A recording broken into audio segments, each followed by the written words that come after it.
قلعه تاریخی قصر شاهان هلبوگ میراث از عصر 9 و 11 دوره اوج ترقیات دولت سامانیان.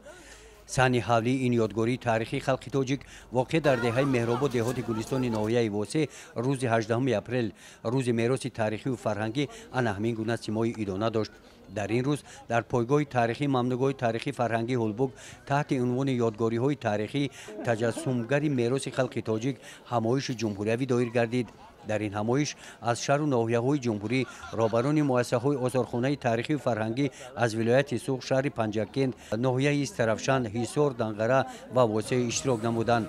در این چهاربینی نمایندگان اگنتی حفظ میراث تاریخی و فرهنگی نزد حکومت جمهوری تاجیکستان و نماینده دستگاه اجرایی پرزیدنت جمهوری تاجیکستان اشتراک نموده از نمایش دیدن نمودند.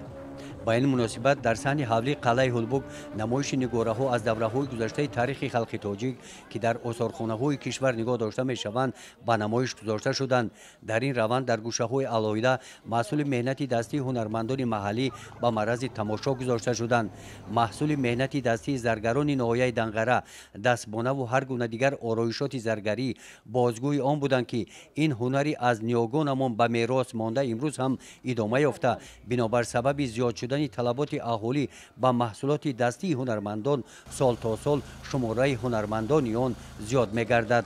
در این چهاربینی نورسان هم اشتراک نموده آنها بازی‌های گوناگون ملی را نمایش داده در این نمود بازی‌ها مهارت خود را نشان دادند.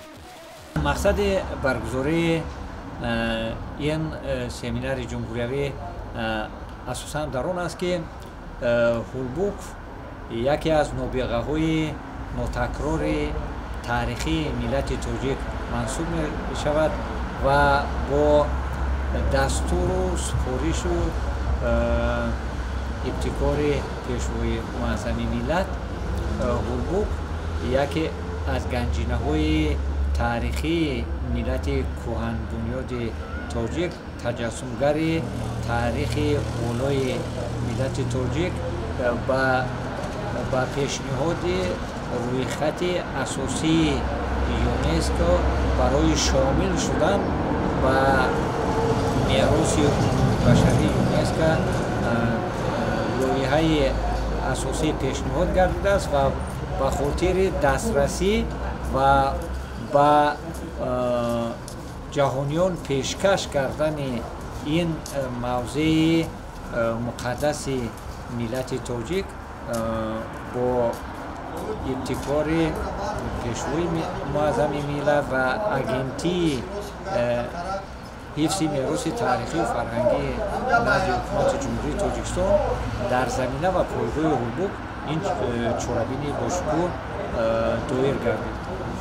قسمت رسمی همایش جمهوری یادگاری های تاریخی و فرهنگی تجسمگر تمدن ملت کهن بنیاد تاجیک در تالار مجلسگاه جماعت دهات گلستان با اشتراک عالمان دایر کرده شد. در آن جانشین رئیس ناحیه واسه اشتراکچیان این همایش علمی را تبریک گفت. سپس عالمان باستانشناس با معروضه های علمی برآمد نموده در سمت کارهای علمی و تحقیقاتی از دستگیری های حکومت جمهوری اظهار منتداری بیان کردند.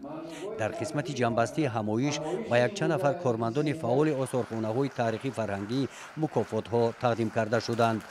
گزارش خواجه نظریف خدای نظر ظهروف از ناحیه واسه برای برنامه اطلاعاتی نوید.